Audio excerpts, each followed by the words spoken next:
Hey YouTube, and welcome back to my channel. My name is Caitlin. If you're new here, if you're not, thank you so much for stopping back by.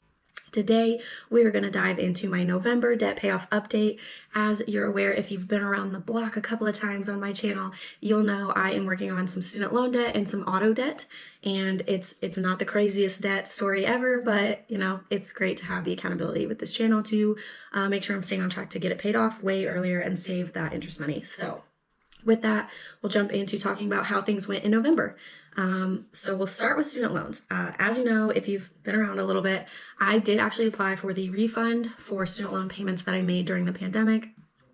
I did not trust the government in 2020, so I made all my payments. But I decided to go ahead and ask for that refund because there was forgiveness looming that I would be getting less if I didn't ask for it. So I went ahead and asked for it.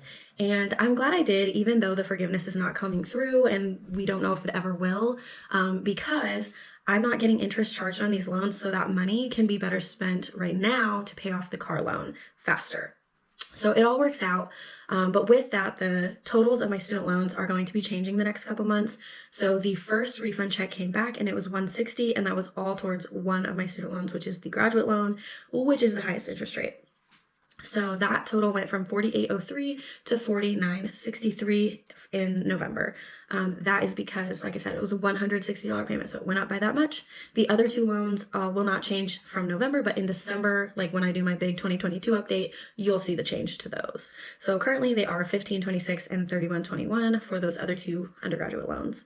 Lastly, we have my auto loan, which is the one that I'm actually paying towards and the one that I'll show you payments for this month.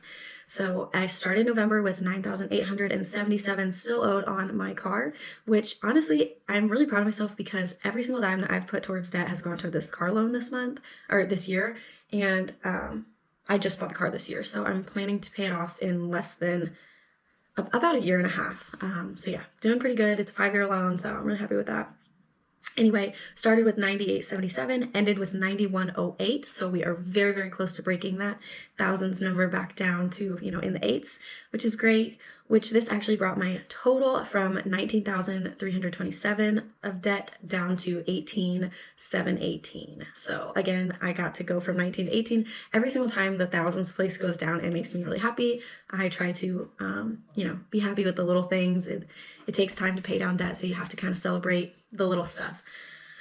So with that, we'll move down and I'll explain the payments I made. So in November, I made 3 different payments to my debt, which was my minimum payment of $290, and then I made 2 additional payments of $250 each. I did it that way because I wasn't 100% sure I was going to meet that goal of $500, and I ended up being able to do it in November, so I was really happy with that.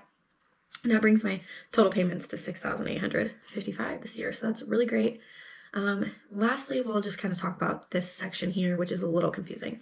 So in the payments section, I show that I paid $790 towards my car, but actually this is saying you paid $790 towards all of your debt. And in order to make this all work, this tab here does not add up if you're only looking at my car loan. So $790 to my car loan and then $609 to principal, because that student loan went up. So my total actually didn't go down by $690 or whatever it would have been after interest. It actually went down by, you know, $790 minus $160. So that is why $609 and $790 do not subtract to be $21.